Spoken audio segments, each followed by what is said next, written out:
Good morning students. आज हम third chapter start करेंगे, शब्द विचार। ठीक है, शब्द क्या होते हैं सबसे पहले हम ये देखते हैं। शब्द क्या है? वर्णों के सार्थक समूह को शब्द कहते हैं। वर्ण क्या होते हैं? आपने लास्ट वीडियो में भी देखा होगा। वर्ण क्या होते हैं? वह छोटी से छोटी ध्वनि जिसके हम टुकड़े नहीं कर सकते, वर्ण कहलाते हैं। और उन्हीं वर्णों के मेल को शब्द कहते हैं। वर्णों के समूह को शब्द कहते हैं। शब्द दो प्रकार के होते हैं, सार्थक और निरर्थक। सार्थक शब्द कौन से होते हैं? जो अर्थ बताते हैं। और निरर्थक कौन से होते हैं? जो अर्थ नहीं बताते हैं। मीन्स कहने का तात्पर्य क्या है? जो शब्द अर्थ बताएंगे, जिन शब्दों से अर्थ निकलेगा वो सार्थक शब्द कहलाएंगे, और जिन शब्दों का कोई अर्थ नहीं निकलेगा वो निरर्थक शब्द कहलाएंगे। तो यहाँ हम परिभाषा देखते हैं सार्थक शब्द की। किसी अर्थ को प्रकट करने वाले शब्दों को सार्थक शब्द कहेंगे, जैसे कमल, पानी, चाय, कपड़ा। ये क्या कर रहे हैं? अर्थ बता रहे हैं। और दूसरा क्या है? निरर्थक। जिन शब्दों से कोई अर्थ नहीं निकलता है वो निरर्थक शब्द कहलाते हैं, जैसे पानी, वाणी। अब पानी शब्द का अर्थ निकल रहा है लेकिन वाणी शब्द का अर्थ नहीं निकल रहा है। ऐसे ही क्या है? चाय, वाय, कपड़ा, वपड़ा। अब वाय का कोई अर्थ नहीं है, ना ही वपड़ा शब्द का कोई अर्थ है, तो ये शब्द क्या हैं? निरर्थक शब्द कहलाते हैं। ठीक है, नेक्स्ट पॉइंट है फिर हमारा पद। अब यहाँ बोला है इन्होंने शब्द और पद में अंतर बताना है। शब्द हमने देख लिया, वर्णों का सार्थक समूह शब्द कहलाता है, और शब्दों का समूह क्या कहलाएगा? पद कहलाएगा। मीन्स शब्दों से जो हम वाक्य बनाते हैं वो क्या कहलाएंगे? पद कहलाएंगे। जैसे इन्होंने बोला कि हम अगर कोई शब्द लेते हैं, ये अर्थ बता रहे हैं, और इनसे क्या है? हमारे मस्तिष्क में, हमारे दिमाग में एक तस्वीर बनती, एक चित्र बनता है, और वो चित्र क्या कहलाता है? उनसे जो वाक्य बनता है, उन चित्रों को जो हम शब्द के रूप में प्रयोग करके एक वाक्य बनाते हैं, वो वाक्य पद कहलाता है। जैसे शिक्षक कक्षा में पुस्तक पढ़ाता है। शिक्षक क्या करता है? पुस्तक पढ़ाता है। तो इसकी क्या है? पिक्चर हमारे दिमाग में बनी है, और वही क्या है? पद कहलाई है। ठीक है, नेक्स्ट फिर पॉइंट बनता है हमारा शब्दों का वर्गीकरण। अब शब्द हमने पढ़ा है, पद पढ़ा है, लेकिन शब्दों का भी तो भेद है। शब्द के भेद हमने दो पढ़े हैं, सार्थक और निरर्थक, लेकिन इनको भी क्या है? कई भागों में बांटा है शब्दों को। पहला उत्पत्ति के आधार पर, दूसरा रचना के आधार पर या बनावट के आधार पर, तीसरा प्रयोग के आधार पर, और चौथा अर्थ के आधार पर। तो सबसे पहले हम कौन सा पढ़ेंगे? उत्पत्ति के आधार पर।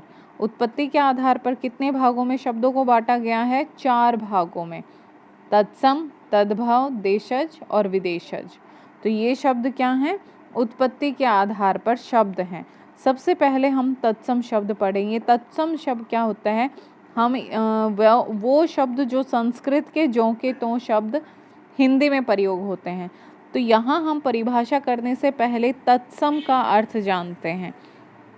तत् जमा सम। तत् मीन्स उसी के, सम मीन्स समान, उसी के समान। तो वो कौन सा है? संस्कृत के हैं। तो उसी के समान जो हम शब्द प्रयोग करते हैं वो कौन से होते हैं? संस्कृत के शब्द होते हैं, जिन्हें हम तत्सम शब्द कहते हैं। जैसे अग्नि, ग्राम, रात्रि, भ्राता, ये शब्द क्या हैं? संस्कृत के शब्द हैं, जिनको हम हिंदी में ज्यों के त्यों प्रयोग करते हैं। नेक्स्ट पॉइंट बनता है तद्भव। तद्भव शब्द कौन से होते हैं? तद जमा भव, ये भी दो शब्दों से मिलकर बना है। तद उसी के समान, भव जो अर्थ पैदा करते हैं। जो शब्द उसी के समान अर्थ पैदा करते हैं, उसी का अर्थ बताते हैं, वो तद्भव कहलाते हैं। मीन्स कहने का तात्पर्य क्या है? संस्कृत से बनने वाले, निकलने वाले शब्दों का जो अर्थ बताकर हम प्रयोग करते हैं, तद्भव कहलाते हैं। परिभाषा क्या लिखेंगे? संस्कृत भाषा के ऐसे शब्द जिनका हम हिंदी में अर्थ बदलकर प्रयोग करते हैं, तद्भव कहलाते हैं। जैसे अभी हमने संस्कृत के शब्दों को पढ़ा था, भ्राता। भ्राता शब्द का क्या अर्थ होता है? भाई। यहाँ दे रखा है। रात्रि शब्द का अर्थ क्या होता है? रात। तो रात्रि क्या है? संस्कृत का शब्द है, और रात क्या है? हिंदी में परिवर्तित रूप हमने इसको लिखा है। तो ये क्या कहलाएगा? तद्भव कहलाएगा। ठीक है, अभी यहाँ जितने भी ये शब्द दे रखे हैं, ये तत्सम और तद्भव दे रखे हैं, जो हमारे हिंदी में तद्भव क्या है? हिंदी में परिवर्तित रूप है, और ये तत्सम क्या है? संस्कृत के ज्यों के त्यों शब्द हमने हिंदी में प्रयोग किए हैं।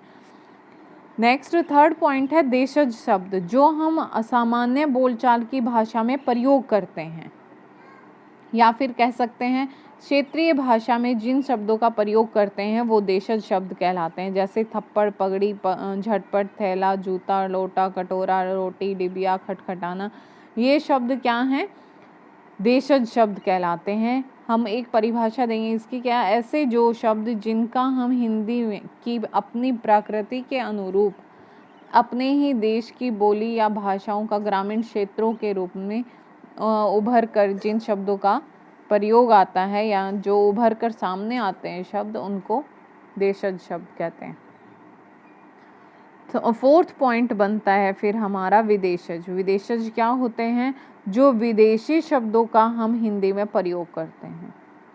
जिन शब्दों को हम विदेशी भाषा का हिंदी में प्रयोग करते हैं, विदेशी शब्द कहलाते हैं। नीचे हमें ये चार्ट दे रखा है, ये सभी क्या हैं?